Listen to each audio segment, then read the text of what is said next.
হঠাৎ করে তিনি একদিন স্বপ্নে দেখেন, সুলতান নুরউদ্দিন জঙ্গি স্বপ্নে দেখেন ঘুমিয়ে পড়েছেন। স্বপ্নে দেখেন তার স্বপ্নে রাসূল পাক সাল্লাল্লাহু আলাইহি ওয়াসাল্লাম হাজির।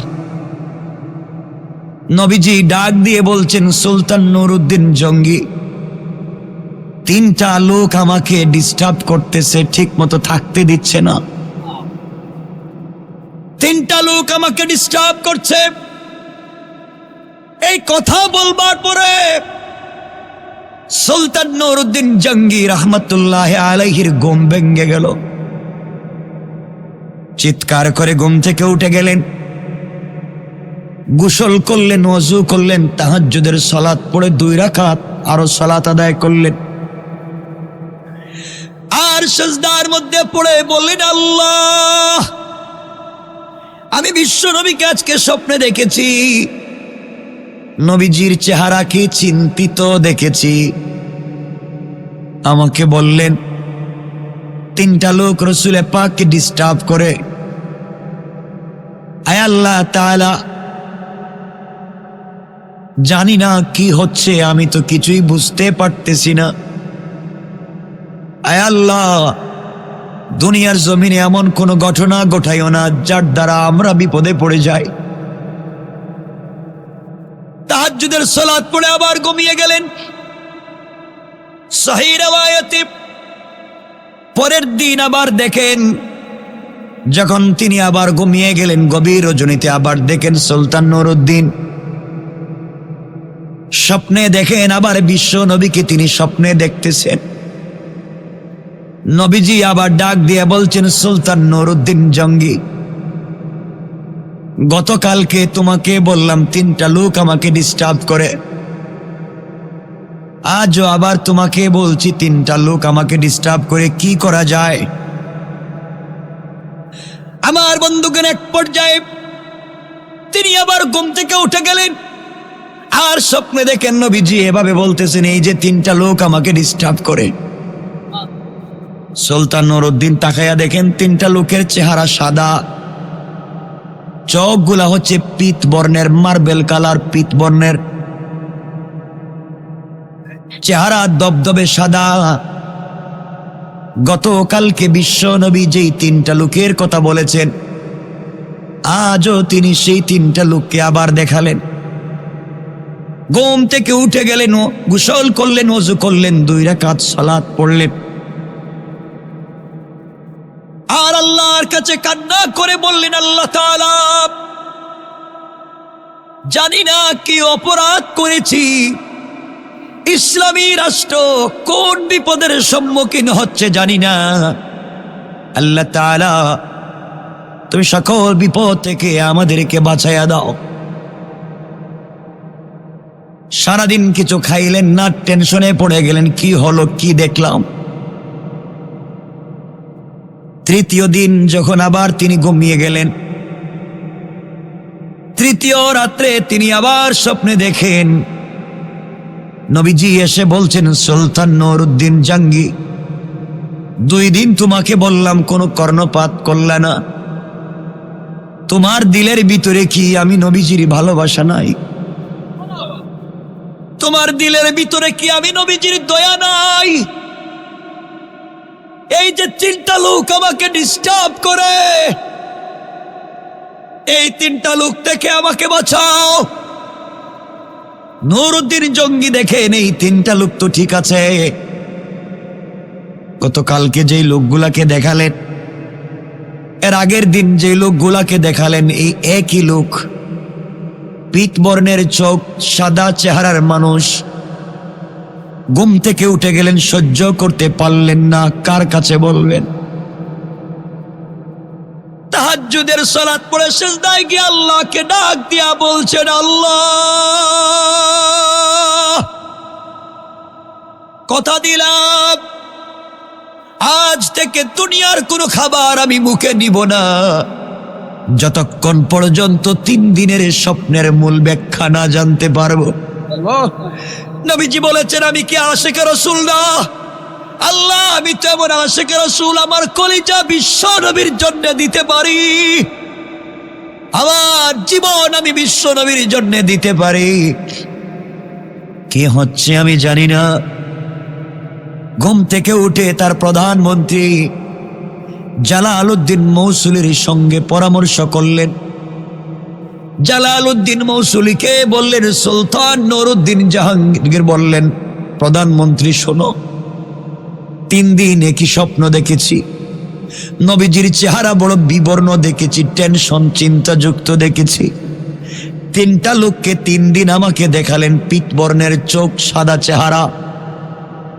স্বপ্নের তাবির ব্যাখ্যা আমি জানি না, কি করব কথা দিলাম, যতক্ষণ পর্যন্ত সমস্যার সমাধান না করতে পারবো আমি সুলতান নুরউদ্দিন জঙ্গি দুনিয়ার কোনো খাবার মুখে দিব না। পড়েন সুবহানাল্লাহ।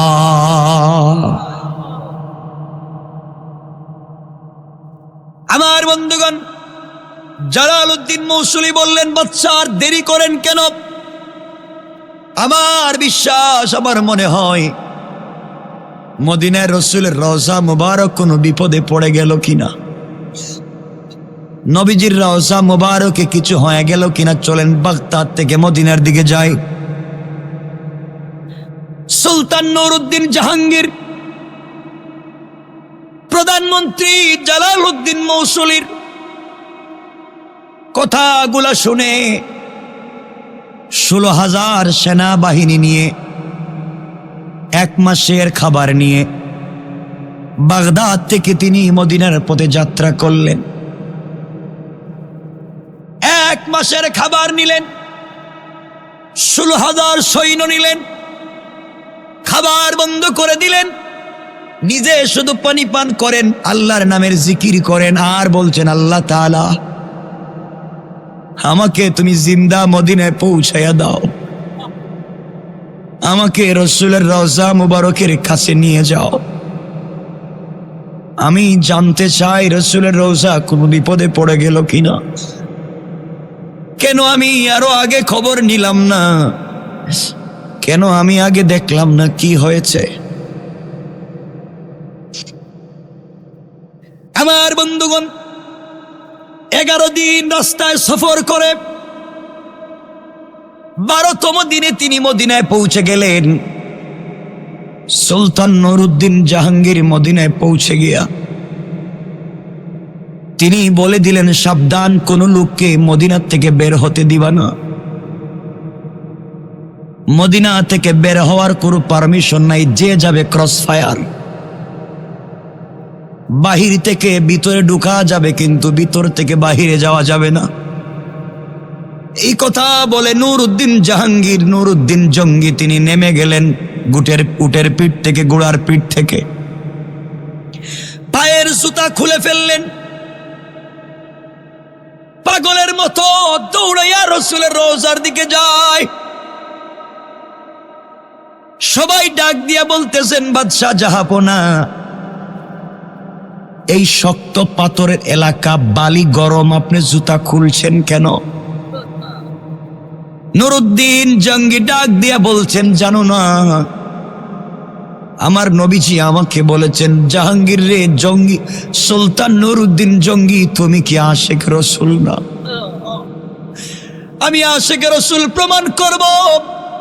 যেই মদিনায় আমার নবীজি জুতা মুবারক নিয়ে হেঁটেছেন, এই মাটিতে আমি জুতা নিয়ে হাঁটবো না, বেয়াদবি করব না। নবীজির পা যেখানে পড়েছে ওখানে যেন আমার জুতা না লাগে, এই জন্যে আমি খালি পায়ে হাঁটা শুরু করলাম। হাঁটতে হাঁটতে রওজার পাশে চলে গেলেন। মসজিদে নববীতে 2 রাকাত সালাত আদায় করলেন। রাসূলের রওজা জিয়ারত করে কান্না করে ডাক দিয়া বললেন, পয়গম্বর আরবি, আমি আপনার গোলাম হাজির। এর 11 দিন সফর করে না খেয়ে আপনার রওজা এসেছি, আমাকে ক্ষমা করে দিবেন, কিছুই জানি না কি হয়েছে। ইয়া রাসূলুল্লাহ, আমি এখনো বুঝতে পারি না কি হচ্ছে, আমাকে ক্ষমা করে দেন, কথা দিলাম আপনার পাগলা উম্মত নুরউদ্দিন জঙ্গি দুনিয়ার জমিনে থাকতে এই মদিনার রাষ্ট্রের ভিতরে কেউ অন্যায় করে বেঁচে থাকতে পারবে না। আমরা বলতে পারি বাংলাদেশের মাটিতে আশিক রাসূল বেঁচে থাকতে রাসূলের বিরুদ্ধে কথা বলা যাবে না। আমার বন্ধুগণ, এক পর্যায়ে নুরউদ্দিন জঙ্গি রহমতুল্লাহ আলাইহি ঘোষণা করে দিলেন সব রাস্তাঘাট বন্ধ। কি হয়েছে গভর্নরকে জিজ্ঞাসা করলেন, কেউ উত্তর দিতে পারে না। প্রধানমন্ত্রীর সঙ্গে পরামর্শ করলেন, কেমনে জানবো কি হচ্ছে, আর এই তিনটা লোক বাকে আমি কেমনে চিনবো হাজার হাজার মানুষে। পরামর্শ হলো, নুরউদ্দিন জঙ্গি বললেন, মদিনার মানুষেরা, দীর্ঘদিন পরে মদিনা এসেছি, আমি তোমাদেরকে মেহমানদারি করাতে চাই, তোমাদেরকে দাওয়াত খাওয়াতে চাই। খবরদার আমার দাওয়াত কেউ মিস করতে পারবা না। মদিনার বাহির থেকে ভিতরে এসে দাওয়াত খেতে পারবে, কিন্তু মদিনার ভিতর থেকে একটা কুকুরও মদিনার বাহিরে যেতে পারবে না। কেউ যেতে পারবে না, সমস্যা দেখতে হবে আমাকে কি হয়েছে। এক পর্যায়ে সবাইকে খাওয়াতে লাগলেন, মহিলারাও খায়, পুরুষেরাও খায়, সকল ধর্মের বর্ণের মানুষেরা এসে খায়। নুরউদ্দিন জঙ্গি হেঁটে হেঁটে দেখেন, কিন্তু লোকগুলাকে পান না। একজন একজন করে দেখেন, কিন্তু লোকগুলাকে পান না। এভাবে এক সপ্তাহ খাওয়ালেন, কিন্তু এখন পর্যন্ত এই তিনটা লোককে চোখে বাসে না। তিনি বললেন, শোনো, মদিনার ভিতরে কোনো বৃদ্ধ বৃদ্ধা হাঁটতে পারে না, দাঁড়াতে পারে না, কোনো শিশু হাঁটতে পারে না, দাঁড়াতে পারে না। এমন লোকও যদি থাকে, উট পাঠাইয়া গুড়া পাঠাইয়া তাকেও আনো, খাওয়াতে হবে, মেহমানদারিতে কেউ থাকতে পারবে না। এইভাবে করে করে আরো এক সপ্তাহ খাওয়ানো হলো। 2 সপ্তাহ চলে গেল, কিন্তু তিনি তিনজন লোককে এখনো খুঁজে পেলেন না। আস্তে আস্তে করে নুরউদ্দিন জঙ্গি শুকাইয়া গেলেন, ঠিক মতো দাঁড়াতে পারেন না, কারণ প্রায় 1 মাস হয়ে গেল মুখে খাবার নাই। সবাই পায়ে ধরে বলে, বাদশা কিছু খান। নুরউদ্দিন জঙ্গি বলে, আমি আশিক রাসূল সমস্যার সমাধান না করে খাবো না।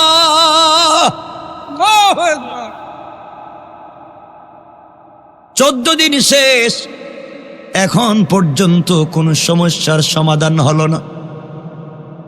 নুরউদ্দিন জঙ্গি বললেন, বলো তো আর কে বাকি আছে?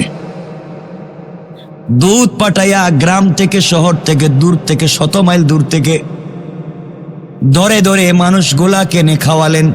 16 দিন হয়ে গেল, 17তম দিন হাজির হয়েছে, কিন্তু এখন পর্যন্ত এই তিনটা লোককে খুঁজে পেলেন না। ডাক দিয়ে বলেন, বলো মদিনার মানুষ, বলো একজনকে ছাড়বো না, পুরা মদিনাকে ব্রাশ ফায়ার করে দেব। আগে বলো আর কেউ বাকি আছে কিনা? পিছন থেকে একজন দাঁড়াইয়া বলছেন, আমিরুল মুমিনিন সুলতান নুরউদ্দিন জঙ্গি, আমাদের মদিনার সব মানুষের খাওয়া দাওয়া শেষ, কিন্তু 3 জন বুজুর্গ আল্লাহর ওলি বাকি আছে। আল্লাহু আকবার বলেন, জোরে বলেন আল্লাহু আকবার। 3 জন বুজুর্গ আল্লাহর ওলি বাকি। নুরউদ্দিন জঙ্গি চিৎকার করে দাঁড়াইয়া গেলেন আর বললেন, এই 3 জনকে কোথায় থাকে? সবাই বলতেছেন, বাদশা জাহাপনা, এই 3 জন মদিনার মসজিদে সারাদিন ইবাদত করে, লম্বা দাড়ি, লম্বা জুব্বা, লম্বা পাগড়ি, লম্বা পাঞ্জাবি, সারাদিন রোজা রাখে, সারা রাত্র ইবাদত করে, তাদের টাকা পয়সার কোনো অভাব নাই, গোটা মদিনার মানুষকে দান খয়রাত করে, সারাদিন কোরআন তিলাওয়াত করে আর জিকির করে। মদিনার মসজিদ থেকে এরা বাইর হয় না, 3 জন ভিতরে বসা রয়েছে। মদিনার মসজিদের কর্নারে একটা ঘর বানাইছে, ঘরে তারা সারাদিন থাকে। এত বড় বুজুর্গ, তারা কারো সঙ্গে কথা বলে না। মনে রাখবেন, আলোচনার শুরুতেই বলছিলাম দাড়িতে, জুব্বায়, পাঞ্জাবিতে ইসলাম নাই। মনে পড়েনি? ইসলাম হচ্ছে ওখানে, দিন হচ্ছে ওখানে। কথার শুরুতেই চলে যাচ্ছি, বিষয় মিলাইয়া সংক্ষেপ করে নিচ্ছি। আমার বন্ধুগণ মনোযোগ দিয়ে শুনেন। তিনি বললেন, এই তিনজন লোককে নিয়ে আসো। মদিনার সকল মানুষ বলছেন, বাদশাহ জাহাপনা, বেয়াদবি মাফ করবেন, হাত জোড় করি, এই তিনজনের সঙ্গে বেয়াদবি করা যাবে না। কত বড় ওলি! এরা এত বড় বুজুর্গ, কোনোদিন মসজিদ থেকে বের হয় না, কারোর সঙ্গে কথাও বলে না, বিয়ে শাদিও করে না, দীর্ঘদিন থেকে মসজিদে থাকে আর জিকির করে, মানুষের খাওয়ায়, দান করে আর তসবিহ পড়ে। তিনি বললেন, যত বড় বুজুর্গ হোক, এদেরকে আমার কাছে নিয়ে আসো। দাঁড়িয়ে বলছে সবাই, না না, মাফ করেন, এদের সঙ্গে বেয়াদবি করলে দুনিয়া ধ্বংস হয়ে যাবে। নুরউদ্দিন জঙ্গি বললেন, যাই হোক, আমি তাদেরকে দেখা লাগবে কেমন পীর। তিনি বললেন, তারা কেমন বলো তো? তারা বলছে, তারা বড় সুন্দর চেহারার মানুষ, শুধু জিকির ছাড়া কিছুই বুঝে না, কোরআন ছাড়া বুঝে না, মসজিদ তারা কিছুই বুঝে না, সব সময় ইবাদতে থাকে। পাঠাইয়া দিলেন দূত, যাও। সেনাবাহিনী পাঠাইয়া দিলেন, যাও। এই পীরগুলা যদি সুস্থ মস্তিষ্কে সহি সালামতে আসতে না চায়, হাতে পায়ে বেড়ি লাগাইয়া নিয়ে আসবা, শিকল লাগাইয়া নিয়ে আসবা। আমি এই রাষ্ট্রের খালিফা, আমি বাগদাদ থেকে এসেছি। কত বড় পীর, সবাই আসে, এরা আসে না কেন? 17 দিন থেকে গোটা মদিনার মানুষকে খাওয়াই, তারা কেন আমার মেহমানদারিতে আসে না? আমি জানতে চাই তারা কেমন নিমক হারাম কিনা, কেন আমার মেহমানদারিতে হাজির হয় না, জানা লাগবে। বাইরে পুলিশ পাঠাইয়া দিলেন, সিকিউরিটি পাঠাইয়া দিলেন। 3 জন যখন গিয়েছে, ওই 3 জনকে আনার জন্য পিছনে পিছনে মদিনার মানুষ, মুসলমানেরা গেছে। বেয়াদবি মাফ করবেন, আপনারা চলে যান, এদেরকে ডিস্টার্ব করবেন না।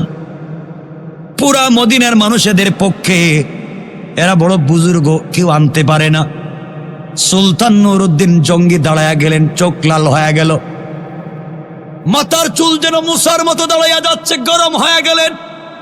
বললেন, ওরা যদি না আসে আমি নিজে যাব। আল্লাহু আকবার! হাঁটতে লাগলেন। সাথে নিলেন প্রধানমন্ত্রী জালালউদ্দিন মৌসুলিকে, বললেন, চলো যাই, তোরা কেন আসে না? যাইতে যাইতে মদিনার মসজিদের পাশে কামরা বানাইয়া রাখছে, চলে গেলেন। গিয়া দেখেন দরজা লাগানো, ভিতর থেকে জিকিরের আওয়াজ শোনা যায়। কিসের আওয়াজ? জিকিরের আওয়াজ শোনা যায়। তিনি বললেন, দরজা খোলো। আমি নুরউদ্দিন জঙ্গি। এরপরেও দরজা খুলে না, ধাক্কা দিয়ে দরজা খুলে ফেললেন। তাকায় দেখেন, নিচের দিকে তাকায় শুধু জিকিরই করে, উপরের দিকে চেহারা উঠায় না। তিনি বললেন, আমি নুরউদ্দিন জঙ্গি, আমার প্রধানমন্ত্রী জালালউদ্দিন মৌসুলি, মাথা উঠাও। তারা বলতেছেন, মাফ করবেন, আমরা এখন এশকের জিকিরে আছি। তিনি বললেন, থামাও জিকির, দেখি কে। জিকির থামাইয়া দিলেন। 3টা লোককে দাঁড় করাইয়া দিলেন। চেহারার দিকে তাকাইয়া, ওদের চোখের দিকে তাকাইয়া, চেহারার দিকে তাকাইয়া নুরউদ্দিন জঙ্গি আল্লাহু আকবার বলে মাটিতে পড়ে গেল। আর ডাক দিয়া বললেন, ইয়া রাসূলুল্লাহ, পয়গম্বরে আরবি, আপনার দেখানো 3টা লোককে আমি পেয়ে গেছি। আল্লাহু আকবার! আপনি আমাকে স্বপ্নে যেই 3টা লোককে দেখালেন, এই তো দেখি পিতবর্ণের চোখ, এদের চেহারাই তো দেখা যায় সাদা। তিনি বললেন, তোমরা কারা, তোমাদের পরিচয় দাও। ওদের হাতে পায়ে শিকল লাগাও, ওদের পরিচয় জানো। সবাই বলতেছেন স্যার আপনি তো মরে যাবেন, জলে পুড়ে যাবেন, কার সঙ্গে বেয়াদবি করতেছেন বুঝতেছেন না।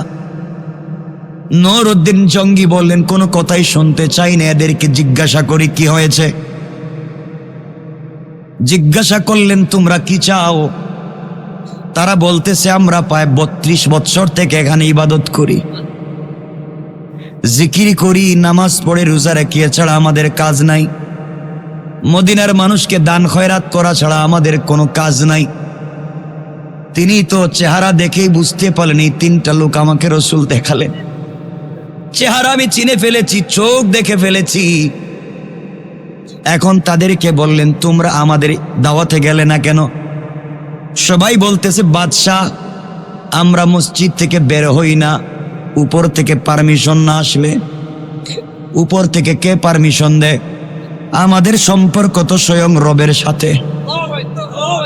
চিন্তাছেন? ঠিক আছে শোনো, তোমরা রুম থেকে বের হও, আমি এই রুম তল্লাশি করব। বের হতে চায় না। তিনি বললেন তোমরা বের হও। 3টাকে দড়ি লাগাইয়া বাহিরে বের করে রাখলেন। মদিনার মানুষের কান্নার রোল পড়ে গেছে, 3 অলিকে কেন বাঁধছে। নুরউদ্দিন জঙ্গি ভিতরে ঢুকে দেখেন জায়নামাজ সুন্দর করে বিছানো। বলেন জায়নামাজ উঠাও। গোটা রুম খুঁজলেন, কিছুই পেলেন না, কিছুই নাই। শুধু দেখা যায় কোরআন শরীফ রাখা, তসবিহ রাখা। কত বড় বুজুর্গ! কিছুই না পেয়ে বললেন মুসল্লা উঠাও। উঠানো হলো, কিছুই নাই। মুসল্লার নিচে বললেন বিছানা উঠাও, কিছুই নাই। চাটাই উঠাও, কিছুই নাই।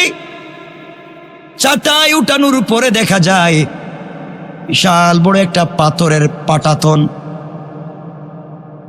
তিনি বললেন তোমরা পাথরে বসো, কি করো? তারা বলছে বেয়াদবি মাফ করবেন, এটা উঠাবেন না, আমরা এখানে বসে সাধনা করি।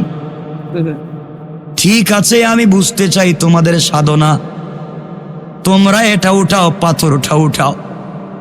পাথর উঠাইয়া দেখা যায় বিশাল বড় সুরঙ্গ পথ।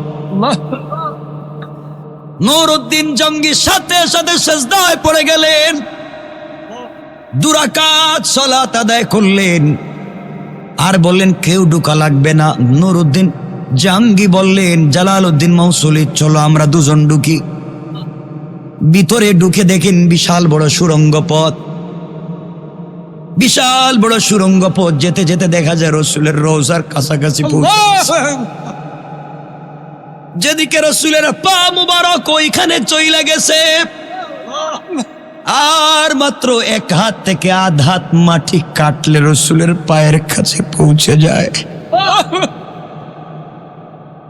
নুরউদ্দিন জঙ্গি ভিতর থেকে বের হয়ে আসলেন, কান্না করতে করতে বের হয়ে আসে। জিজ্ঞাসা করলেন বলো কেনই বা তোমরা খনন করে তোমরা ওখানে কি করতে চাও? তারা যখন জবাব দিতে চায় না, নুরউদ্দিন জঙ্গি বললেন তোমরা দেখো আমি জবাব আদায় করতে পারি কেমনে। বেনেট কুলে গুড়ার পিঠ থেকে তিনি দড়ি কুলে আচ্ছা মতো পিটাতে লাগলেন। মদিনার মানুষ কান্না করতেছে, পীর, কত বড় পীরকে আপনি পিটাচ্ছেন? তিনি বললেন কি কয়েক মিনিট পরেই বুঝতে পারবা পীরের আসল চেহারা কি। পিটাতে লাগলেন আর বললেন কি করেছো তোমরা বলো, কেন তোমরা গর্ত খনন করেছো, সুড়ঙ্গ করেছো বলো। তারা বলতেছে আমাদেরকে আর পিটাবেন না, আমরা পরিচয় দিই, আমরা হলাম মৌসুল শহরের ইহুদি। আমাদেরকে ইউরোপ আমেরিকার ইহুদিরা টাকার বিনিময়ে এখানে পাঠিয়েছে, হাজার হাজার কোটি কোটি টাকা দিয়েছে। আমরা যেন কোনোভাবে এখান থেকে আপনাদের নবীজির লাশটা পাচার করে ওখানে পাঠাইয়া দিই। দীর্ঘ 32 থেকে 35 বছর থেকে মাটি খনন করি, রাত্রের অর্ধেক টাইম মাটি খনন করি, অর্ধেক টাইম মাথার মধ্যে বয়া নিয়ে আমরা নদীতে দূরে নিয়ে মরুভূমিতে ফালাইয়া দিই। কোনো চিহ্নই রাখি না, কেউ যেন খুঁজে না পায়। এইভাবে আমরা কাজ করতেছি, বিনিময়ে তারা আমাদেরকে অনেক টাকা পয়সা দিয়েছে। আমরা এই টাকাগুলা তাদেরকে বন্টন করে দেই মুসলিমদেরকে। এই জন্যে আমরা মুসলমান হয়েছি, মুসলমানের বেশ ধরে নামাজও পড়ি, রোজাও রাখি, তওয়াফও করি, জিকিরও করি। আসলে আমরা ইহুদি। বাইরে এমন বহুত ইহুদি তোমার আমার আশেপাশেও আছে। আমার বন্ধুগণ, এক পর্যায়ে নুরউদ্দিন জঙ্গি বললেন, তোমাদের মিশন কি বলো? কেনই বালাশ নিতে চাও? তারা বলছে, বাদশাহ শুনেন, ওরা আমাদেরকে বলেছে যে কোনো কিছুর বিনিময়ে লাশ যদি দিতে পারি, গোটা দুনিয়ার মুসলমানরা শুধু চিল্লায় নবীজি, তাদের নবীজি মদিনায় আছেন, মদিনাকে কেন্দ্র করেই তো তাদের সব শক্তি। সবাই হজের সময় মদিনায় আসে, মদিনায় এসে তারা তো চিল্লায় আর কাবা ঘর তওয়াফ করে চিল্লায়। তাদের নবীর লাশ যদি ওখান থেকে নিয়ে যাই, বরকত চলে যাবে, ইচ্ছা মতো পিটাতে পারবো, মুসলমানরা দুর্বল হয়ে যাবে, তাদের দোয়া কবুল হবে না। আমরা বলবো, যার জন্য জিয়ারত করতে যাও তার লাশই নাই, এই জন্যেই তো আমরা লাশ চুরি করতে চাইলাম। আল্লাহ রাব্বুল ইজ্জত ওয়াল জালাল বললেন, ওয়া মাকারু ওয়া মাকারাল্লাহ ওয়াল্লাহু খায়রুল মাকিরিন। তোমরা কৌশল করেছো আমার নবীর লাশ নিয়ে যাবে, আর এই ঘটনার মাধ্যমে আমি আল্লাহ কৌশল করলাম আজীবনের মতো আমার নবীর লাশ মুবারককে হেফাজত করে দেব। ওরা চাইছিল আমাদের নবীর লাশ মুবারক পাশ্চাত্যে নিয়ে যাবে, মুসলমানদেরকে দুর্বল করবে, মুসলমানদের ক্ষমতা নষ্ট করবে, আমাদের নবীর সাথে বেয়াদবি করবে। তিনি আল্লাহ রাব্বুল ইজ্জত ওয়াল জালাল রাসূল পাকের মাধ্যমে স্বপ্নে দেখালেন নুরউদ্দিন জঙ্গিকে। তারা বলতে লাগলো, এভাবে আমরা কাজ করতেছি, কিন্তু জঙ্গি আপনি জানেননি, গত 1 মাস থেকেই 1 হাত আধ হাত মাটি আমরা কাটতে যাই। যখনই রসুলের পা মোবারকের কাছে গিয়ে মাটি কাটতে যাই, তখনই আগুনের মতো একটা আগুন এসে আমাদের বুকে লেগে যায়। আল্লাহু আকবার। আমাদের কলিজায় যেন আগুন লেগে যায়, ভয় পেয়ে যাই, আমরা কাছে যেতে পারি না। গত 1 সপ্তাহ থেকে মা কাছে যখন যাই, মনে হয় যেন আমাদেরকে বাঘ আমাদেরকে দৌড়াচ্ছে, দৌড়ে বের হয়ে আসে। কোনোভাবেই কাছে যাইতে পারি না, কিছুই বুঝি না। আল্লাহ বলছেন হেফাজত তো আমি করবই। আমার বন্ধুগণ, এক পর্যায়ে হযরতে নুরউদ্দিন জঙ্গি রহমাতুল্লাহ আলাইহি সীসা গলাইয়া, চতুর্দিকে সীসা গলাইয়া, কিয়ামত পর্যন্ত যেন আমার রসুলের সঙ্গে কেউ দুশ্মনী করতে না পারে, কিয়ামত পর্যন্ত সীসা গলাইয়া বেষ্টন করে দিলেন মাটির নিচে, কেউ যেন আর খনন করতে না পারে। আর রসুলের এই 3টা দুশ্মনকে মদিনার চৌরাস্তায় লটকাইয়া, আচ্ছা মতো পিটাইয়া দুনিয়ার জমিন থেকে বিদায় করে গোটা দুনিয়ার ইহুদি খ্রিস্টানকে বুঝাইয়া দিলেন, যারা আমার নবীর সাথে দুশ্মনী করবা, তোমাদের কাউকে ছেড়ে দেওয়া যাবে না। আমার বন্ধুগণ, লম্বা ঘটনার সামনের দিকে যেতে চাই না। এক পর্যায়ে আল্লাহ আমাদের নবীর লাশ মুবারক হেফাজত করলেন, ইহুদিদের সকল চক্রান্ত ধ্বংস করে দিলেন। আমার বন্ধুগণ, পরের দিন স্বপ্নে নুরউদ্দিন জঙ্গি দেখেন, রাসূল মুস্কি হেসে বলতেছেন, নুরউদ্দিন জঙ্গি আমার কাছে আয়, আমি তোর কপালে একটা চুম্বন দিতে চাই। এই জন্য আমার বন্ধুগণ, আল্লাহ বলেছেন, কিতাবুন আনজালনাহু ইলাইকা লিতুখরিজান নাসা মিনাজ যুলুমাতি ইলান নূর। কোরআন যদি থেকে যায়, কোরআন মানুষকে অন্ধকার থেকে আলোর পথে নিয়ে আসে, আর কোরআন যদি না থাকে, মানুষ আলো থেকে অন্ধকারের দিকে চলে যায়। এই জন্যে আমাদের সমাজের 1 নাম্বার প্রবলেম হলো, আমাদের সমাজে কোরআন নাই। আজ থেকে আমাদের পণ আর প্রতিজ্ঞা হবে, নিজের বাস্তব জীবনে কোরআনের আইনকে প্রতিষ্ঠা করা, সমাজের সকল জায়গায় কোরআনের আইনকে প্রতিষ্ঠা করব ইনশাআল্লাহ। মুসলমান বন্ধুগণ, গভীর মনোযোগ। আল্লাহ রাব্বুল ইজ্জত ওয়াল জালাল কোরআনে কারীমের ভিতরে সূরা ইব্রাহিমের প্রথম দিকে আল্লাহ বলেছেন, গোলাম রে, এই দুনিয়ার জমিনে তোমরা যদি সঠিক পথে চলো, আল্লাহকে ভালো করে চিনতে পারো, অন্যায় থেকে নিজেকে বাঁচাইয়া রাখতে পারো, হারাম থেকে নিজেকে বাঁচাইয়া রাখতে পারো, গোলাম আমি আল্লাহ কথা দিলাম, জীবনে যত অপরাধ করো না কেন, জীবনের সকল অপরাধের জন্য আমি আল্লাহর দরবারে হাত উঠাইয়া যদি ক্ষমা চাও, আমি আল্লাহ রাব্বুল ইজ্জত ওয়াল জালাল কথা দিলাম, গোলাম রে, তোমার চোখ থেকে পানি পড়তে দেরি হবে, আমি আল্লাহ তোমার জিন্দগির গুনাহগুলোকে মাফ করে দিতে 1 মিনিটও দেরি করব না। আমার বন্ধুগণ, আল্লাহকে যদি ভয় করতে পারি আর অন্যায় ছেড়ে দিতে পারি, আল্লাহ আমাদেরকে সমাজের ভিতরে শান্তি দিতে পারেন। সমাজের ভিতরে আল্লাহ শান্তি দিবেন। দুনিয়ার জমিনে ভুল পথ থেকে নিজেকে বাঁচিয়ে আনতে হবে, হারাম পথ থেকে নিজেকে বাঁচিয়ে আনতে হবে, অন্যায় পথ থেকে নিজেকে বাঁচিয়ে আনতে হবে।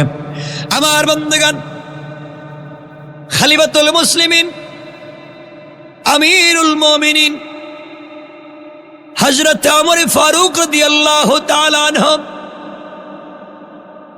এমন একজন ব্যক্তি ছিলেন, সমাজের সকল জায়গায় যদি কোরআন পৌঁছে যায়, ইসলামের দুনিয়ার সকল জায়গায় যদি কোরআন পৌঁছে যায়, সমাজের সকল সেক্টরে আমরা যদি কোরআনকে পৌঁছে দিতে পারি, সুদ থাকবে না, ঘুষ থাকবে না। আমরা তো সমাজের এমন একটা জায়গা চাই, ব্যক্তি জীবন থেকে নিয়ে পার্লামেন্ট পর্যন্ত সকল জায়গায় যদি কোরআনের আইন প্রতিষ্ঠিত হয়ে যায়, এই সমাজের কোথাও বেইনসাফি আর অন্যায় থাকবে না। আমার বন্ধুগণ, মনে রাখবেন, খলিফাতুল মুসলিমিন আমিরুল মুমিনিন গভীর রজনীতে রাস্তা দিয়ে হেঁটে যাচ্ছেন। একটা যুবক বাজারে গিয়েছে, নিজে মদ পান করেছে, 2 ব্যাগের মধ্যে 2টা মদের বোতল নিয়েছে। তার উদ্দেশ্য হচ্ছে বাড়িতে যাব, আজকে ইচ্ছে মতো মদ পান করব। এই জন্যে মদের বোতল নিয়ে বাড়ির দিকে যায় গভীর রজনীতে। গভীর রাত্রে রাস্তায় খলিফাতুল মুসলিমিন আমিরুল মুমিনিন হযরত ওমরের সঙ্গে দেখা। ওমর বললেন, যুবক তুমি গভীর রাত্রে যাও কই? যুবক বুঝতে পেরেছে বাঁচবার কোনো সুযোগ নেই, হাতের মধ্যে মদের বোতল। ইসলামী রাষ্ট্রে মদ পান করা হারাম, মদ বিক্রি করা হারাম। ওমর আমাকে দেখেছে, আর বাঁচতে পারবো না। যুবকের হাতে মদের বোতল। ওমর বলছেন, যুবক রে, তোমার হাতে কি? যুবক বলতেছেন, খলিফাতুল মুসলিমিন আমিরুল মুমিনিন, আমার হাতে 2 বোতল দুধ। কি দুধ? আসলে আছে কি? মদ। মনে করেছে দুধ বললেই তো ছেড়ে দিতে পারে, মনে করেছে রাস্তার ট্রাফিককে নেতার নাম বললেই ছেড়ে দিতে পারে। বাংলাদেশে পুলিশ শুধুমাত্র চাইলেই সকল সমস্যার সমাধান করতে পারবে না। বহুত অপরাধীকে কষ্ট করে সারা রাত সারাদিন মেহনত করে পুলিশ ধরে আনে, কিন্তু উপর থেকে টেলিফোন করে যখন নেতা বলে পুলিশকে ছেড়ে দাও, তখন কি করবে? বেচারা ছেড়ে দিতে হয়। কোর্টে চালান দে, উকিল সাহেব তার পক্ষে দাঁড়াইয়া ছাড়াইয়া নিয়ে আসে। রাষ্ট্রের সকল জায়গায় যেমন চুরি চামারি ঢুকে যায়, পুলিশ শুধুমাত্র অপরাধীকে ধরলে হবে না, অপরাধী বহুত লাইনে ছুটে যাওয়ার মতো সুযোগ আছে না নাই? এই জন্য আমার বন্ধুগণ, হযরত ওমর বললেন, যুবক মদের বোতল আমার হাতে দাও। যুবক তো এবার ঘাবড়ে গেল, ব্যাপার কি? মনে করেছিলাম দুধ বললেই আমাকে ছেড়ে দিবে, এখন তো আমার কাছে বোতল চাই, বোতল দিলেই তো ধরা পড়ে যাব। হযরত ওমর তরবারি খুললেন, হাতের মধ্যে নিলেন, বাঁচবা না, মদের বোতল আমাকে দাও। বলতেছে খলিফাতুল মুসলিমিন, আমিরুল মুমিনিন আমার হাতে যেই দুধ রয়েছে এই দুধ নিয়ে বোনের বাড়িতে যাই। আমার বোন বড় অসুস্থ, এই জন্য গরম দুধ আব্বা জান দিছেন নিয়ে যাওয়ার জন্য। আমার বললেন, যুবক দুধ নিয়ে আর যাইনি, আমাকে দেখা। যুবক বলতেছে বাঁচবার কোনো পথ নাই। ওমরের হাতে যদি মদের বোতল দিই, দুধ বলছে 1 নাম্বার তো মদ সাপ্লাই দেই, 2 নাম্বার মদ পান করি, 3 নাম্বার মিথ্যা বলেছি। যে ওমর নিজের ছেলেকে মদ পানের অপরাধে পিটাইয়া পিটাইয়া হত্যা করেছে, আমাকে যদি মদ পানকারী এখন দেখতে পায়, এই ওমরের রাষ্ট্রে অন্যায় করে বেঁচে যাওয়া যাবে না। আমার ঘোষণা করেছেন, যেই রাষ্ট্রে ইমামতি হবে কোরআন দিয়া, যেই রাষ্ট্রের জুমার খুতবা হবে কোরআন দিয়া, যেই রাষ্ট্রের জানাজার নামাজ হবে কোরআন দিয়া, যেই রাষ্ট্রের ঈদের জামাত হবে কোরআন দিয়া, ওই রাষ্ট্রের পার্লামেন্ট চলবে কোরআন দিয়া, ওই রাষ্ট্রের বিচার বিভাগ চলবে কোরআন দিয়া, ওই রাষ্ট্রের স্বরাষ্ট্রনীতি পররাষ্ট্রনীতি চলবে কোরআন দিয়া। সুতরাং এই রাষ্ট্রের ভিতরে কোরআন বিরুদ্ধ কোনো কাজ যদি কেউ করে, কোরআনের আইনে বিচার হবে, বিচার হবে, তার বাঁচবার কোনো পথ নাই। কোন ঠিক কিনা? এবার যুবক চোখের পানি ছেড়ে দিয়ে মদের বোতল হাতে নিয়ে আল্লাহকে ডাক দিয়া বলেছে, আল্লাহ,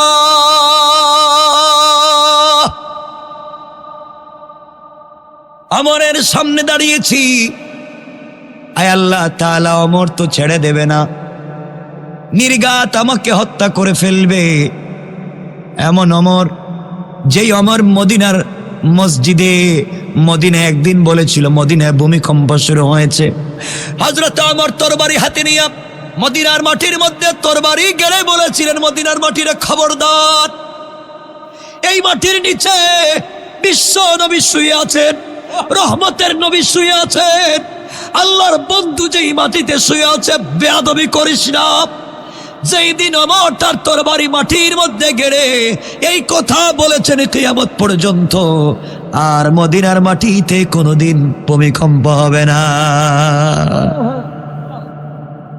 যুবক বলতেছে, আল্লাহ তাআলা, আমি এমন ওমরের সামনে দাঁড়িয়েছি, হাজার হাজার মাইল দূরে হযরতে সারিয়া যুদ্ধ করে কাফেররা চতুর্দিক থেকে হযরতে সারিয়া রাদিয়াল্লাহু তাআলা আনহুকে ঘিরে ফেলেছে হত্যা করবার জন্যে।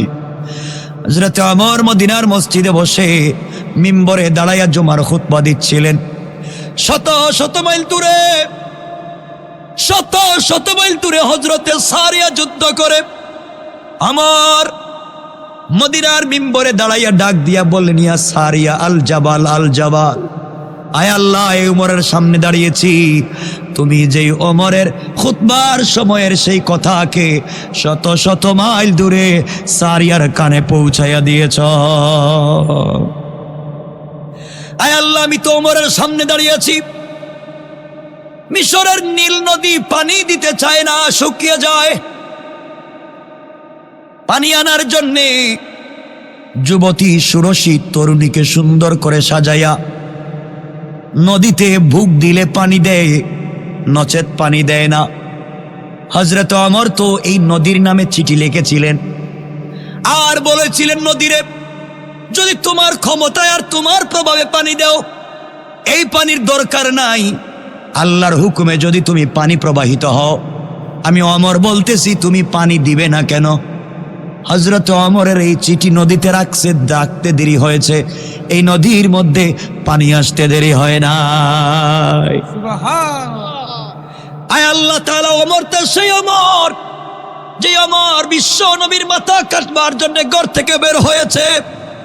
ইন্নানি আনাল্লাহ লা ইলাহা ইল্লা আনা ফাবুদনি ওয়া আকিমিস সালাতা লিযিকরি। এই আয়াত পড়ে যে ওমর পাগল হয়ে গিয়েছে। আয় আল্লাহ, সেই ওমরের সামনে দাঁড়িয়েছি, যে ওমর রাত্রবেলাকে স্বপ্নে কি দেখে ওমর জানে। আল্লাহু আকবার বলেন না? এখানে তো একটা কথা মনে হয়েছে, বলবো? কষ্ট হচ্ছে না তো? সংক্ষেপ করে বলি অমরকে। যুবকটা আল্লাহর কাছে বলতেছি ঘটনাগুলা। হযরতে ওমর, হযরতে আলী একদিন রাত্রে স্বপ্নে দেখেন না, হযরতে আলী একদিন রাত্রে স্বপ্নে দেখেন রাসূল পাক সাল্লাল্লাহু আলাইহি ওয়াসাল্লামের পিছনে ফজরের সালাত পড়তেছেন, স্বপ্নে দেখতেছেন। সুবহানাল্লাহ বললেন না? কে? আলী। আলী কোন জিনিসের নাম জানেন? মানুষটা ছিলেন খাটো, বুঝেন তো, বেঠে, খাটো মানুষ। নিজের স্ত্রীর নাম ফাতেমার চাইতে 1.5 হাত বেটে। এত ছোট মানুষ ছিলেন হযরত আলী। এই আলী তো লম্বা ঘটনা, কত কিছু মনে পড়ে। এই আলী স্বপ্নে দেখতেছেন রাসূলের পিছনে ফজরের সালাত পড়তেছেন। আর আসতে বলেন না। আলীর কত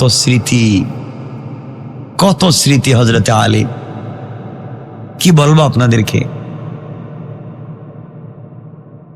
হযরতে আলী ফজরের সালাত পড়ে বসছেন মসজিদে, স্বপ্নে দেখতেছেন নবীজি ওয়াজ করতেছেন।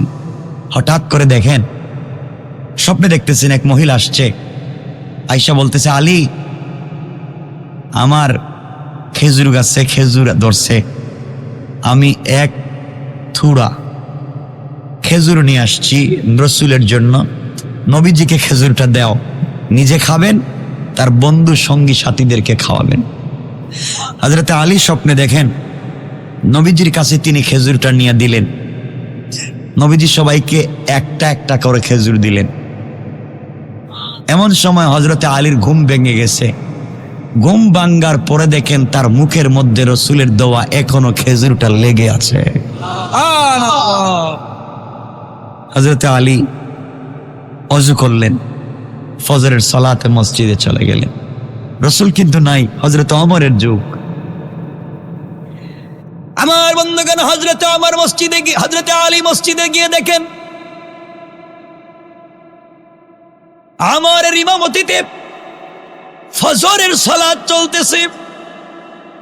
হযরত ওমর ফজরের সালাত পড়ালেন, আলী পিছনে ফজরের সালাত পড়লেন, বসে আছেন। এমন সময়ে হঠাৎ করে এক মহিলা আসছে, এসে বলছে, আলী কার নাম? পিছন থেকে আলী বললেন, মা রে, আমার নাম আলী। মহিলা বলতেছে, আলী রে, আমার খেজুর বাগানে প্রথম খেজুর গাছে কিছু খেজুর আসছে, আমি খেজুরগুলা নিয়ে আসছি, এগুলা তুমি হযরতে ওমরের কাছে দাও, ওমর যেন নিজে খায়, তার বন্ধুদের কাছে বিলাইয়া দেয়। ওমর বলেন, আমি তো স্বপ্নই দেখলাম তা। হযরতে ওমরের কাছে খেজুর দিলেন, ওমর নিজের মুখে খেজুর দিলেন, সবাইকে একটা করে খেজুর বন্টন করে দিলেন। খেজুরের বড় স্বাদ। আলী বললেন, ভাই ওমর, সবাইকে একটা করে দিয়েছো, আমাকে আরেকটা দাও, খেজুরের বড় স্বাদ, আমি আরেকটা খেজুর খেতে চাই। ওমর দাঁড়িয়ে বললেন, আলী রে, রাত্রে বিশ্বনবী তোমাকে একটা খেজুর দিয়েছেন, আমি তোমাকে 2টা দিতে পারি না। আল্লাহু আকবার বলেন। হযরত আলী আশ্চর্য হয়ে গেলেন, রাসূল আমাকে রাত্রে একটা খেজুর দিয়েছেন, ওমর জানলো কেমনে? ভাই, ওমর কোন জিনিস জানেন না? আমার নবীজি বলেছেন, আমার পরে যদি কেউ নবী হতো, ওমরকে আল্লাহ নবী বানাতেন। আল্লাহ ওমরের সমর্থনে, ওমরের কথার ভিত্তিতে কোরআনের 12টা আয়াত নাজিল করেছেন। পড়েন সুবহানাল্লাহ।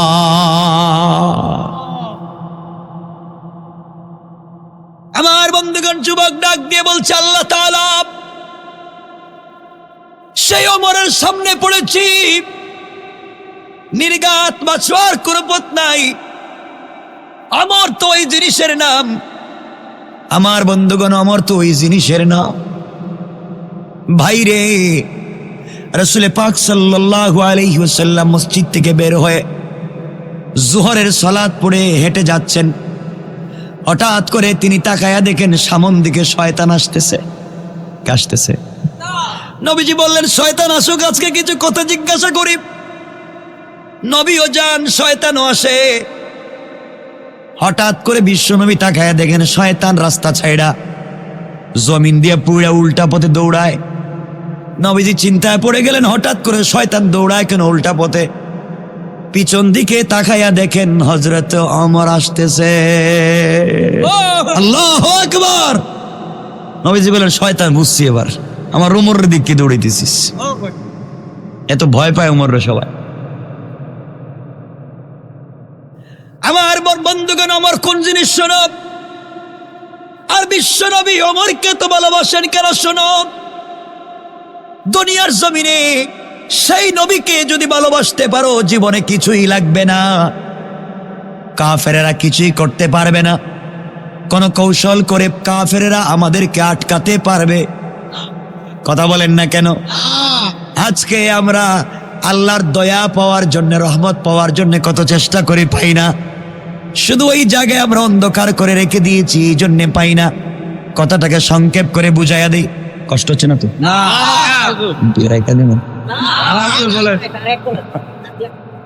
আপনাদের তো কষ্ট হইতেছে দেখতেছে। একটু হাত উঠান তো দেখি, কার কার কষ্ট হচ্ছে। তা আবারও কষ্ট হইতেছে। কষ্ট হচ্ছে, হাত উঠাইলেন যে।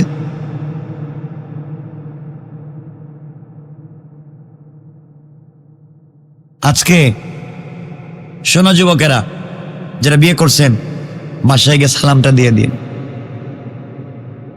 ইনশাল্লাহ কয় না, ইনশাআল্লাহ। মুরব্বী যারা আমার চেহারার দিকে তাকায় মনে হয় মরার লাশ দেখতেছে নাকি তা? হ্যাঁ, বউরে সালাম দেবেন না কেন? পাগল হয়ে আইছে। বউরে সালাম দিবেন মাঝে মাঝে। শুনেন, আরে আমার কথা বুঝেন। কি দিবেন? কথা বলেন না, দিবেন তো ইনশাল্লাহ। আজকে গিয়েই সালাম দিবেন। মাঝে মাঝে বউর ঠুটে লিপস্টিক লাগাই দেবে। না কইল কে? নাউজুবিল্লাহ কেন? তো বউর ঠুটে লিপস্টিক লাগাইবেন না, তুই গার্লফ্রেন্ডের লাগাইবেন নাকি? তা বউর ঠুটে লিপস্টিক মাঝে মাঝে লাগাই দিবে ইনশাল্লাহ। বলেন ইনশাআল্লাহ। হারাম না, হারাম না। নিজের বউরে সুন্দর করে সাজাবেন তো আরেকজনের বউর দিকে আর তাকাবেন না। নিজের বউরে তো আর ভালো লাগে না। নিজের বউরে সুন্দর করে ঠোঁটে লিপস্টিক লাগাবেন, মাঝে মাঝে মুখে মেহেদি লাগাই দিবেন ইনশাল্লাহ। ইনশাআল্লাহ। চুলের মধ্যে কালার করে দিবেন, ডিজাইন করবেন। ঠিক আছে তো? এরা মনে করছেন বুয়া ওয়াজ করতেছিলাম। আর জিনত, সৌন্দর্য, মুখে লাগাই দিবেন মেহেদি, ঠোঁটে লাগাই দিবেন লিপস্টিক, এরপরে ব্রেসলাইট দিবেন, এক্সট্রা অর্ডিনারি করবেন, চুলটি স্টাইলিস্ট করবেন, একটা হাই হিল জুতা পরাইয়া দিবেন, এরপর একটা স্যান্ডু গেঞ্জি। হাসতেছে এরা, হাসতেছে কি? উল্টা কয়। এই যে ইসলামের উল্টা বুঝছেন যে এই জায়গায় স্যান্ডু গেঞ্জি একটা প্যান্ট পরাইয়া হারাম। বউরে যত পারেন স্টাইলিস্ট করে, যত চমৎকার ডিজাইন সুন্দর লাগে, আকর্ষণীয় লাগে, এইভাবে নিজের সামনে উপস্থাপন করবেন। তাইলে বউরে যদি সুন্দর লাগে, রাস্তায় বাইরে আরেকজনের বউর দিকে আপনার চৌকার যাবে না। ঠিক কিনা বলেন? নিজের বউরে ভালো লাগে না, এই জন্য তো আরেকজনের বউর দিকে তাকান।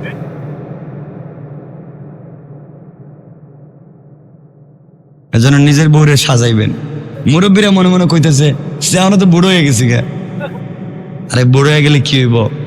নবীজি মাঝে মাঝে আমাদের মা খাদিজাকে বলতেন, খাদিজা তোমাকে আমি শাড়িটা পরায় দিব। সুবহানাল্লাহ। সুবহানাল্লাহ। মা আয়েশাকে বলতেন, কথায় কথা চলে আসে। আয়েশাকে বলতেন, আয়েশা তুমি যখন কাপড় পরো না তোমাকে খুব ভাল লাগে, কিন্তু আমার মন চায় তোমাকে একদিন কাপড়টা পরাইয়া দিই। তো নবীজি হযরতে আয়েশাকে কুলে করে বিছানার থেকে নামাইয়া নিজে বলতেন, আয়েশা তুমি আমার বিছানায় ঘুমানোর উপযুক্ত না, তুমি নিচেই ঘুমাও। তো আয়েশা বলতেন, আপনি কেমন আমার স্বামী, আমি আপনার উপযুক্ত না, কিন্তু আমি যেখানে ঘুমাইছি এখানে না ঘুমাইলে আপনি শান্তি পান না। এই কথা বলে হযরত রাসূল পাক ইসলাম মাঝে মাঝে আমাদের মা আয়েশার চুলে বেনি করে দিতেন। বেনি কি করে দিতেন? বেনি করা বুঝুন? জি জি বুঝে আপনারা বান্ধে নাই যে চুল বেনি করে আপনারা দিছেননি বউরে? কথা কন না কয়। বাপরে বাপরে, বউর সাথে তো কিছু ভালো লাগে না, আর পার্কে বৈশা গার্লফ্রেন্ড বাক বাকুম বাক বাকুম বাক বাকুম। শয়তান, সব বাদ দাও, নিজের বউরে সুন্দর করে সাজাও। নিজের স্ত্রীর হাতের রান্না ভাল লাগে না, তুমি কি যে রান্না করো এটা মনে হইতেছে কি কয় পানি পানি না পানি, ডাস্টবিনের ময়লা। আর পাশের বাড়ির বাবির হাতের রান্না খুব ভাল লাগে, ঠিক না? এটা ঠিক হইলো কেমনে?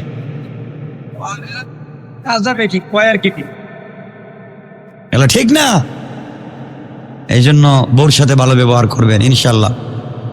আমি মনে করতেছি যারা বউরে দেখতে পারে না হেরা মানে উঠে যাইতে চাইতেছে।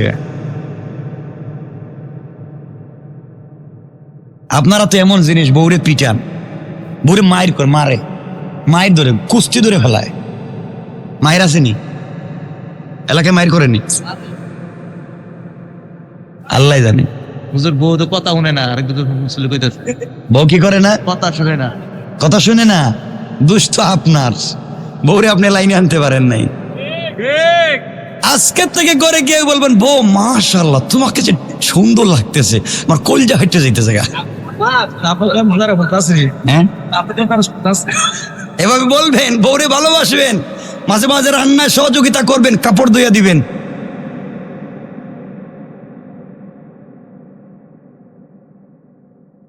বুঝলাম না এরা বউর প্রতি তো খেপা কে,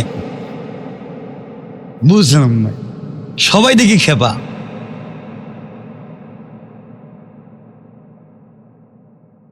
আজকে বাসায় যান তাইলে খবর আছে, বুঝতে পারবেন এখানে যা বলতেছেন, বাসায় গেলে খবর আছে আজকে আপনাদের। শুনে মাঝে মাঝে বাসায় বউরে নিয়ে নামাজ পড়বেন জামাতে, বলেন না ইনশাল্লাহ? পারবেন না? আপনি হবেন ইমাম, বউরে বানাইবেন মুসল্লি মুক্তাদি, এরপরে নামাজ পড়ার পরে বউরে বলবেন তুমি দোয়া করো, আমি আমিন বলবো। এখন বউ যদি আপনার বিরুদ্ধে হয়, দোয়ার সময় তো এই কথা বলবেন, আল্লাহ তুমি আমি আমার স্বামীর কপালে ঠাডা ভালো, এই কথা কি বলবে? তাহলে বলবে আল্লাহ আমার স্বামীরে ভালো করো, এই করো সেই করো। এই তো ভালোবাসা তৈরি হবে, বউরে কাছে রাখবেন। আর আমাদের মায়েরা, আমাদের বোনেরাও খারাপ হয়ে গেছে, ঠিক কথা কন, এটাই বলবেন। সারাদিন যেই কাপড় পরে রান্না করে, যেই কাপড় পরে বাচ্চাদেরকে নিয়ে ঘুরে, সেই ঘাম লাগানো দুর্গন্ধযুক্ত কাপড় এটাই পইরা স্বামীর সাথে ঘুমিয়ে যায়। কথা বলেন না কেন?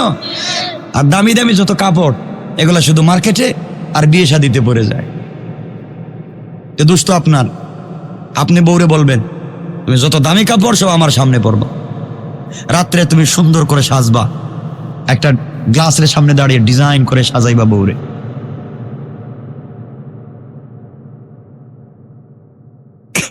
কি করছে? নাটক না রে, এটার নামই ইসলাম, এটার নামই হচ্ছে সৌন্দর্য, এটার নামই হচ্ছে পরিবারের ভালোবাসা, ঠিক না? আমাদের সমাজটা দূষিত হয়ে গেছে। আপনারাও তো খারাপ, বউরে নিয়ে মাঝে মাঝে ঘুরতে যান না, ঘুরতে যাইয়েন মাঝে মাঝে ইনশাল্লাহ। তো যাই হোক, কথা শুনেন, কথা না কথা লম্বা করতে চাই না, 11:30 হয়ে যাচ্ছে। আরে শুনেন, প্রস্রাবে ধরলে কেউ মারতে উঠবেন না, তাহলে উঠলে কিন্তু আমি আজরাইল রে হইয়া দিয়ে দিব। আশেপাশে আছে, এমনি ঘুরতেছে কোন দিকে, হয়তো কে আসেনি আশেপাশে আজরাইল।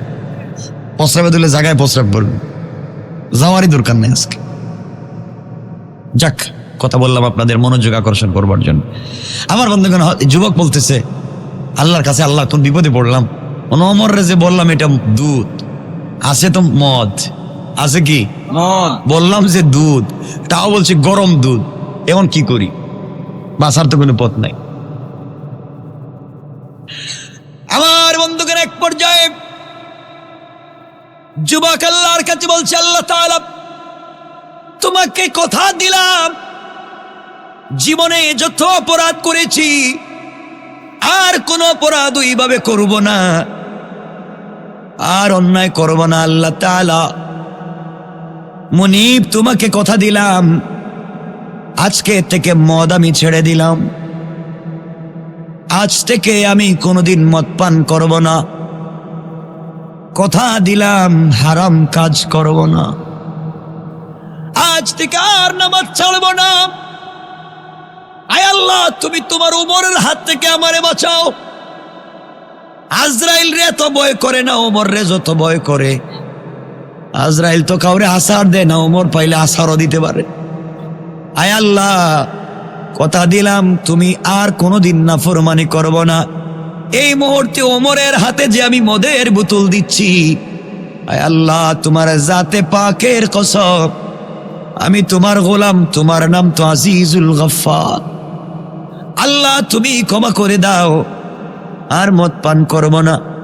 এই কথা বলে ওমরের হাতে যখন মদের বোতল দিয়েছে, ওমর ব্যাগের ভিতর থেকে মদের বোতল হাতে নিয়ে তাকায়া দেখে গরম দুধের বোতল। আল্লাহু আকবার। আমার বললেন, যুবক সত্য কথা বলেছ, পুরস্কার নিয়ে চলে যাও। যুবক ওমরের পা জুড়ে বলছে, খলিফাতুল মুসলিমিন, আমিরুল মুমিনিন, পায়ে ধরে মাফ চাই, বেয়াদবি মাফ করবেন। অ্যাকচুয়ালি আমার বোতলের ভিতরে দুধ ছিল না, ছিল এই মদ। মদ ছিল, মদ পান করে এসেছি। তোমার সামনে দাঁড়াইয়া কাউকে না জানাইয়া মালিকের কাছে তওবা করেছি। মালিক কোরআনে বলেছেন, ওয়ায়ুবাদদিলুল্লাহু সাইয়্যাতিহিম হাসানাত। ওয়ায়ুবাদদিলুল্লাহ, আল্লাহ বলছেন আমি তবদিল করে দেই, বদল করে দেই, গুনাহগুলোকে হাসানাত দিয়ে পরিবর্তন করে দেই যারা তওবা করে।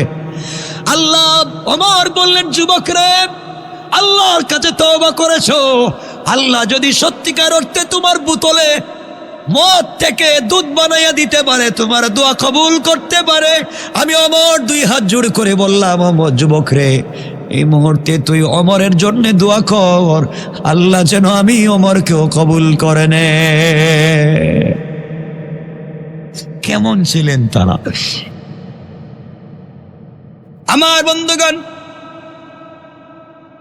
এই জন্য কোরআন নামক লাইট মানুষের কাছে ফিট করেন। দুনিয়ার জমিনে অন্ধকার থাকবে না, সমাজ আলোকিত হয়ে যাবে। এই জন্য সমাজের ভিতরে অন্যায় করা যাবে না। আপনাদের সামনে এই মুহূর্তে কোরআনের লাইট যদি প্রতিষ্ঠিত করেন কি হবে, বিভীষিকাময় একটা ঘটনা বলেই আলোচনা শেষ করতে চাইব। আমার বন্ধুগণ, এই দুনিয়ার জমিনে কাফের বেঈমানেরা সব সময় দুনিয়ার জমিনে ইসলামের বদনাম করে সমাজের ভিতরে কেমনে দিনকে মুছে দেওয়া যায় ফিতনা তৈরি করে। ভয় পাবেন না, আল্লাহ বলছেন যারা দিনের পথে চলে আমি আল্লাহ তাদের সাথে থাকি। এই কথা বলে কাফিরদের কৌশল যে দুর্বল এটা আপনাদেরকে বোঝাতে চাই। আমার মুসলমান বন্ধুগণ, বিশ্বনবী যেই দিন মক্কা থেকে হিজরত করে মদিনায় যাবেন, গভীর রাত্রে আল্লাহ পাক বলছেন, বন্ধুরে ঘুম থেকে উঠো, মক্কা থেকে ইয়াসরিবের দিকে হিজরত করো। এই মুহূর্তে খেজুর বাগানের দিকে তুমি হিজরত করো। মদিনা বলেন না, ইয়াসরিব বলেছেন। ইয়াসরিবের দিকে তুমি হিজরত করো, এই মুহূর্তে চলে যাও। আল্লাহর পয়গম্বর আখিরি জামানার নবী জনাবে মুহাম্মদ রাসূলুল্লাহ সাল্লাল্লাহু আলাইহি ওয়াসাল্লাম উঠে গেলেন। আল্লাহর কথা শুনে মক্কা থেকে হিজরত করে মদিনায় চলে যাবেন। আমার বন্ধুগণ, বিশ্বনবী ঘুম থেকে উঠে দেখেন তার ঘরের চতুর্দিকে কাফেরেরা বেষ্টন করে রেখে দিয়েছে, নবীজিকে হত্যা করবে। আমার নবী আল্লাহর কাছে চোখের পানি ছেড়ে ডাক দিয়া বলছেন, আল্লাহ আপনি আমাকে বলেছেন এই মুহূর্তে মক্কা থেকে হিজরত করে যেন মদিনার দিকে যাই। আল্লাহ তাআলা কাফেরেরা দাঁড়িয়ে আছে, যে কোনো সময় আঘাত করবে, রক্তাক্ত করবে, আমাকে হত্যা করবে। আল্লাহ তাআলা আমি যদি এই মুহূর্তে ঘর থেকে বের হয়ে যাই, নির্ঘাত কাফেরেরা আমাকে হত্যা করবে, আমাকে বাঁচবার পথ বলে দেন।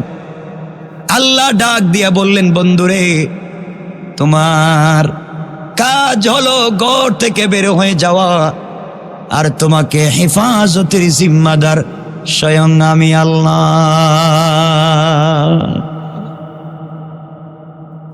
আল্লাহর নবী বললেন, আল্লাহ তাআলা আপনি বলেছেন আমি ঘর থেকে বের হতে পারি, আপনি আমার জিম্মাদারি নিয়েছেন, কিন্তু আল্লাহ তাআলা কাফেরেরা তো চতুর্দিকে বেষ্টন করে রেখেছে, আমি জানি আমাকে আঘাত করতে পারে, মানুষ হিসাবে ভয় তো আছে, আমাকে একটা ব্যবস্থা বলে দিন না কেন যার মাধ্যমে বেঁচে যাই। আল্লাহ বললেন, বন্ধুরে তাহলে তুমি হাতের মধ্যে বালি নেও, কঙ্কর নেও, হাতের মধ্যে কিছু পাথর নিয়া কোরআন থেকে কিছু তেলাওয়াত করে কাফেরদের উপরে নিক্ষেপ করে দাও। আমার বিশ্বাস কাফেরেরা তোমাকে দেখতে পারবে না, তুমি চলে যাবে। আল্লাহর নবী ডাক দিয়া বলেন, আল্লাহ তাআলা কাফেরদের উপরে বালি যদি নিক্ষেপ করি, একদিকে যাবে, চতুর্দিকের কাফেরদের উপরে তো যাবে না, যেদিকে নিক্ষেপ করব ওদিকেই যাবে। হয়তো আমার সামনে যারা আছে তাদের চুকে পড়বে, কিন্তু ডাইনে বামে যারা আছে তারা তো আমাকে আঘাত করবে। আল্লাহ বললেন, বন্ধুরে তোমার কাজ হলো নিক্ষেপ করে ফেলে দেওয়া, আর আমি আল্লাহর কাজ হলো সবার চুকে চুকে পৌঁছায়া দেওয়া। কোন সুবহানাল্লাহ। আমার বন্ধুগণ শুনেন আল্লাহ কেমন। বিশ্বনবী হাতের মধ্যে কঙ্কর নিলেন, কোরআন থেকে তেলাওয়াত করলেন, কাফেরদের উপরে নিক্ষেপ করলেন, একদিকে মারলেন, সামনের দিকে মারলেন, চতুর্দিকের কাফেরদের চোখে পুকে পড়ে গেল, সবাই চোখ রগড়াতে লাগলো, নবীজি চলে গেলেন, কেউ ধরতে পারল না। ঘটনা বলবো না, একদিন মদিনায় আল্লাহ বিশ্বনবীকে বলছেন, বন্ধু এবার বলো, ওই দিন তুমি তো একদিকে নিক্ষেপ করলে, চতুর্দিকের কাফেরদের চোখে কেমনে পড়লো? আল্লাহর নবী বলেন, আল্লাহ তাআলা আমি জানি না, আপনি বলেন। আল্লাহ বললেন, বন্ধুরে তুমি জানো না সকল কাফেরদের চোখে পড়লো কেমনে, তুমি জানো না? আমার আল্লাহ বলেন, ওয়ামা রামাইতা ইদ রামাইতা ওয়ালাকিন্নাল্লাহা রামা। আল্লাহ রাব্বুল ইজ্জত ওয়াল জালাল বললেন, বন্ধুরে মনে করেছো তোমার হাতের পাথর দিয়া তুমি নিক্ষেপ করেছো? না না, তুমি যখন আমার উপরে ভরসা করে কাফেরদের উপরে পাথর গোলা নিক্ষেপ করেছো, তখন ওটা তোমার হাত থাকে নাই, ওটা আমি আল্লাহর কুদরতের হাত হয়ে গিয়েছে, আর আমার হাত দিয়া সবার চোখে চোখে পৌঁছায়া দিয়েছি। কোন সুবহানাল্লাহ। আল্লাহ রাব্বুল ইজ্জত ওয়াল জালাল এই জন্য বলেছেন, দুনিয়ার জমিনে কাফেররা যত কৌশল করুক না কেন, কোন সময় কৌশল করে তারা প্রতিষ্ঠা লাভ করবে না। আমার আল্লাহ বলেন, ওয়া মাকারু ওয়া মাকারাল্লাহ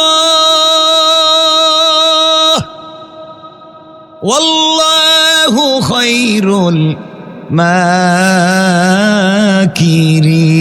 মাকিরিন।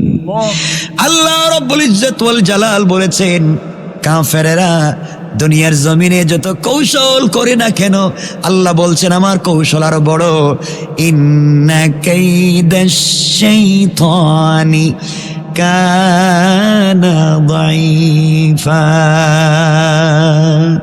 কাফের বেঈমানেরা দুনিয়ার জমিনে যত কৌশল করে না কেন, সবগুলা কৌশল দুনিয়ার জমিনে বড়ই দুর্বল। পড়েন সুবহানাল্লাহ, আল্লাহু আকবার।